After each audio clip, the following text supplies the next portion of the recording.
Driving ಕೆಲಸ ಹುಡುಕ್ತಾ ಇದ್ದೀರಾ? ಬನ್ನಿ ಸರ್, ನಮ್ಮ ಕಂಪ್ನಿಲಿ ಕೊಡ್ತೀವಿ ಕೆಲಸನ. ಹಾಯ್ ಹಲೋ ನಮಸ್ಕಾರ. ಯಾರಾದ್ರೂ ಡ್ರೈವಿಂಗ್ ಜಾಬ್ ನ ಸರ್ಚ್ ಮಾಡ್ತಾ ಇದ್ದೀರಾ? ಹಾಗಾದ್ರೆ ಬ್ಯಾಂಗ್ಳೂರ್ನಲ್ಲಿ ಲಿಥಿಯಂ ಅನ್ನೋ ಕಂಪ್ನಿಲಿ ಡ್ರೈವರ್ಸ್ ನ ಹೈರಿಂಗ್ ಮಾಡ್ಕೊಂತಾ ಇದ್ದಾರೆ. ಲಾಸ್ಟ್ ಟೈಮ್ ಸೇಮ್ ಜಾಬ್ ನ ಅಪ್ಡೇಟ್ ಮಾಡಿದ್ದೆ, ತುಂಬಾ ಜನಕ್ಕೆ ಸ್ಯಾಲರಿ ಬಗ್ಗೆ ಕ್ಲಿಯರ್ ಆಗಿ ಗೊತ್ತಿರಲಿಲ್ಲ. ಸೊ ಅದಕ್ಕೋಸ್ಕರ ಈ ಸಲ ಕ್ಲಿಯರ್ ಡೀಟೇಲ್ಸ್ ನ ಕೊಡ್ತಾ ಇದ್ದೀನಿ. ಈ ಕಂಪ್ನಿ ಯಾವ ತರ ಇರುತ್ತೆ ಅಂದ್ರೆ ಜಸ್ಟ್ MNC ಕಂಪ್ನಿ ಎಂಪ್ಲಾಯ್ ನ ಪಿಕಪ್ ಡ್ರಾಪ್ ಇರುತ್ತೆ. ಇವೆಲ್ಲ ಬಸ್ ಡ್ಯೂಟಿ ಇರುತ್ತೆ, 26 ಡೇಸ್ ವರ್ಕಿಂಗ್ ಇರುತ್ತೆ, 25,200 ಸ್ಯಾಲರಿ ಇರುತ್ತೆ. ಅದೇ ತರ ಇನ್ನೊಂದು ಮಾಡೆಲ್ ಇದೆ 16 ಅವರ್ಸ್ ಮಾಡೆಲ್. 16 ಅವರ್ಸ್ ವರ್ಕ್ ಮಾಡಿದ್ರೆ ವೀಕ್ಲಿ 5 ಡೇಸ್ ವರ್ಕಿಂಗ್ ಇರುತ್ತೆ, ಸಾಟರ್ಡೆ ಸಂಡೇ 2 ಡೇಸ್ ಹಾಲಿಡೇ ಇರುತ್ತೆ. ಅದಕ್ಕೆ ನಿಮಗೆ 28,600 ಸ್ಯಾಲರಿ ಇರುತ್ತೆ. ಹಾಗೆ ಇನ್ನೊಂದು ಅಪ್ಡೇಟ್ ಏನಂದ್ರೆ, ನಮ್ಮ ಕರ್ನಾಟಕ ಸರ್ಕಾರ 10 kg ಅಕ್ಕಿನ ಫ್ರೀ ಆಗಿ ಹೆಂಗ್ ಕೊಡ್ತಾ ಇದೆಯೋ,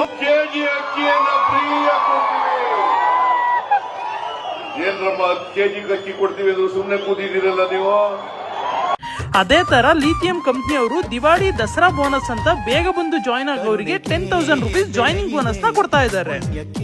ಹಾಗೆ ಔಟ್ ಸೈಡ್ ಇಂದ ಬರೋರಿಗೆ ರೂಮ್ ಸಹ ಅವೈಲೇಬಲ್ ಇರುತ್ತೆ. ಹಾಗಾದ್ರೆ ಇನ್ನ ಯಾಕೆ ವೇಟ್ ಮಾಡ್ತಾ ಇದ್ದೀರಾ? ಸ್ಕ್ರೀನ್ ಮೇಲೆ ಒಂದು ನಂಬರ್ ಹಾಕಿರ್ತೀನಿ, ಅವ್ರಿಗೆ ಕಾಲ್ ಮಾಡ್ಕೊಳ್ಳಿ. ಬೇಗ ಬೇಗ ಲಿಥಿಯಂಗೆ ಜಾಯ್ನ್ ಆಗಿ 10,000 rupees ನಿಮ್ದಾಗಿಸ್ಕೊಳ್ಳಿ. Thank you.